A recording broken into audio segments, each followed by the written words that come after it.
Oh, good. You're here. I want to explain the animation system for the game. I'm using Inkscape as the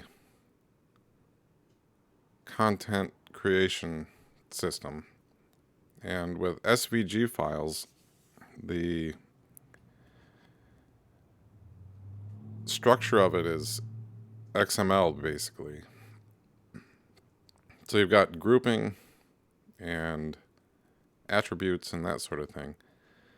For the animation of the character, I've laid it out so a single file indicates the animations or the animation sheet or atlas, but not really atlas because that's more of a bitmap thing. But it allows you to group animations as I'm using layers here in Inkscape. So we've got the stand animation, walk left and walk right. And you can add, for example, the text here that will be ignored at this point, just to help with the visual layout. And then for the animations start with the animation dash prefix, and then the frames are grouped below it. And then in each frame, there are the shapes for that frame, and then the bounds shape, which at this point is only rectangle. And then in square brackets, the word solid at this point. I'm expecting there to be more attributes to be added later, and there may be a way to easily add more attributes in a better fashion that's not just strings in the label. Then under the shapes are all of the components for drawing the character. And then the bounds indicates at this point the solid, so the collision surface, and the origin point, which is an OpenGL, the bottom left.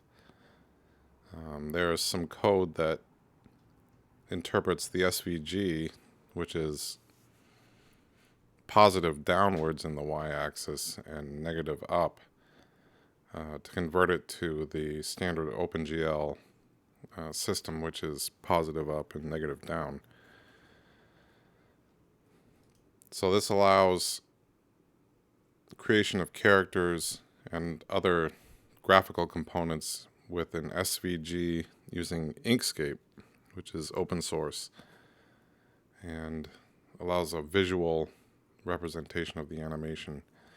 One thing it doesn't let you easily do is view the animation playing to allow you to adjust for timing or inconsistencies in the way that the shapes are displayed.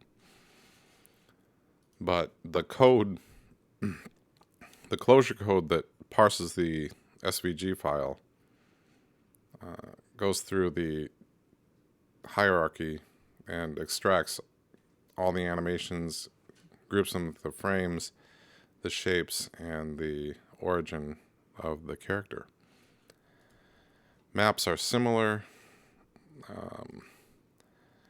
at this point, with the animation broken down. This map has one frame of animation, and then you can see that the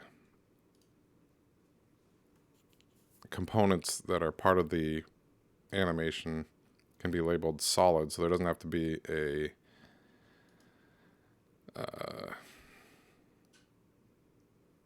tight correlation between the bounds, which are the origin, the bottom left here in this case, and the solids that make up the part of the animation. So for example, these solids are not drawn, but they are used for the physics, which at this point is fairly basic. Does rectangles only, axis aligned rectangles, and then the shapes.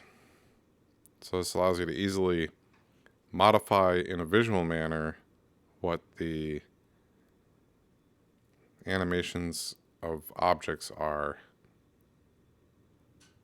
without having to write any code. So we'll get into that, but that's a basic overview of how the graphics are imported or designed, and we'll go through the code later, but I'm glad you could make it.